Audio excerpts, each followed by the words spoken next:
Okay, so the first thing when you see this type of question, my advice is please do not avoid it because it is worth so many marks. In fact, in the past few years, these questions on stationary points tend to come out in the AMAT paper and it's usually worth about 8 to 9 marks in total. So this is a good chance for you to up your grade from, let's say, an F9 to an E8. So listen carefully. So, okay, I'll say that this is not a very complicated type of question, but if you don't break the question down properly, it may be a little confusing. So let's start with first part. Now, you see here, find an expression for dy over dx. This means you got to differentiate.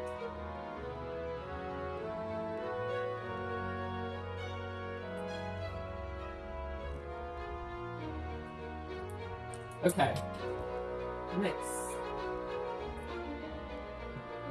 Before we continue, this part we do not actually need to worry so much. First, stationary points, we'll do it later. Step by step. So, step 1, you're going to differentiate.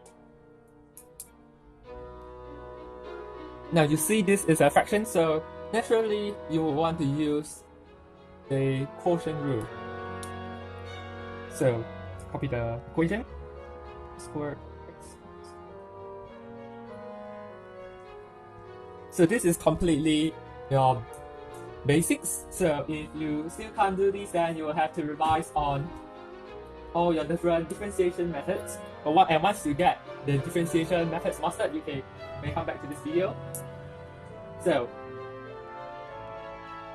you'll have over the denominator squared. Then for the top, it would be denominator times differentiate of the numerator minus numerator times differentiate of the denominator to get this. Now, this is E-math, so if you can't do this, once again, you got to revise your E-math. It's nothing to do with differentiation anymore. It's just you have to simplify. So you get 4x squared minus 4x. Negative 2x squared times 1 is still negative 2x squared. And we get this.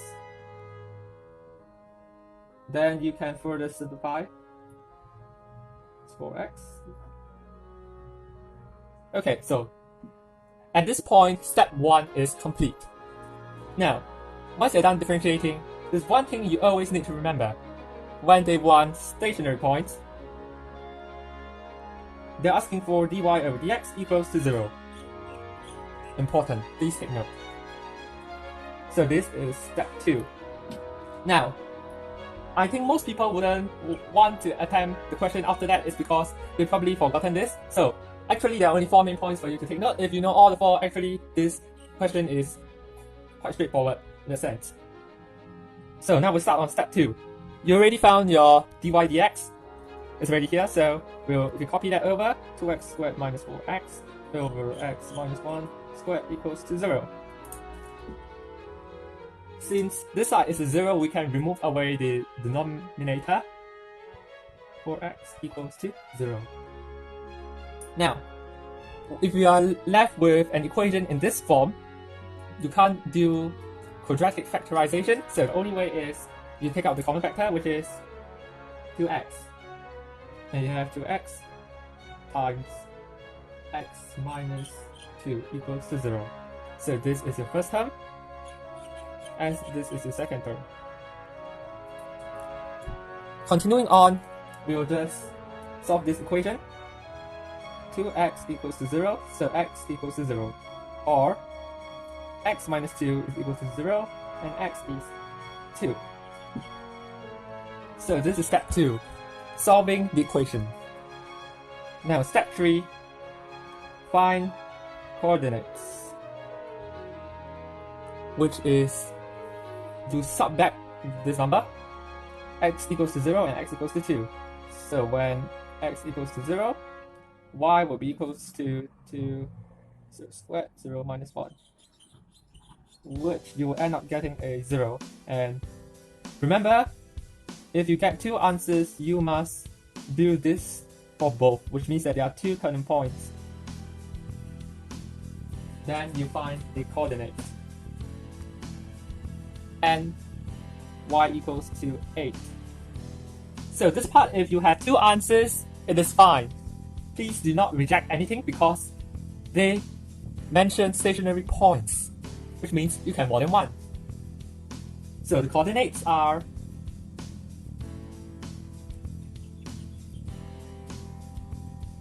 when x equals to 0, y equals to 0, so that's 0, 0, and 2, 8. Done. You can copy this down for x squared. To find the second derivative, we differentiate one more time. Okay, if you are confused with the top, I suggest you do the bottom first, after that the top will settle it slowly. So we squared this. So remembering your law of indices, 2 times 2 equals to 4. So the power here is 4 because you're squaring it for the second time. Now, let's work this part out. Remember, using quotient rule again, the differentiate is your differentiate of numerator, which is slightly more complicated this time around. If needed, you can always do on the side so that you wouldn't make any careless mistakes. So before x, denominator,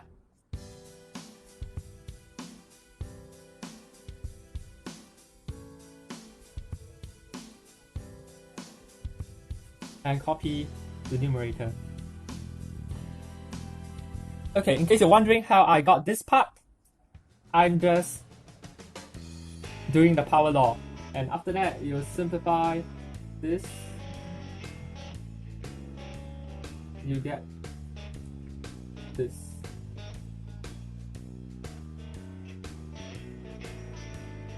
I'm just multiplying in the numbers here, so you get this equation.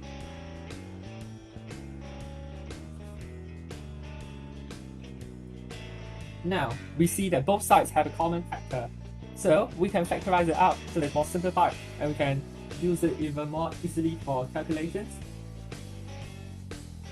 But if you try to sub the x value in for this, you'll still get the answer.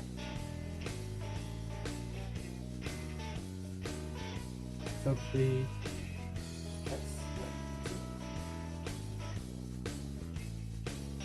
because since both the top and bottom is divided by x minus 1, the power drops to 3.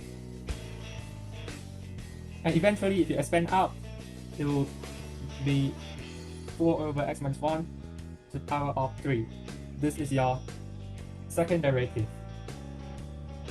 Okay, and step 4, the fourth thing that you need to know before we end off this question is that you need to subtract the x into the second derivative to find the nature of the points, which can be either minimum or maximum.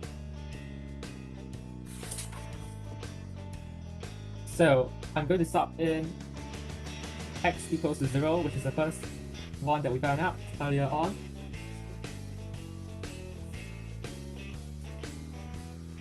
Is 0 minus 1. You get a negative 4.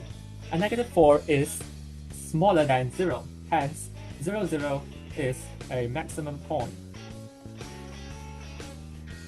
For this part, you will have to memorize which is maximum, which is minimum, and you'll also need to do for the other one. When x equals to 2, 2y, the x squared equals to 4, which is larger than 0, and hence 2, 8 is a minimum point. And there you go, all done in probably just 10 minutes.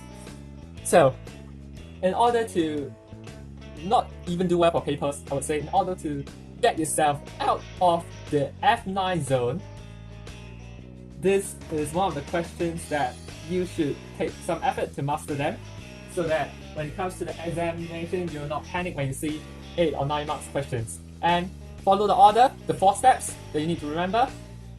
High chance you'll get it right if you do not make any careless mistakes. And thank you for listening.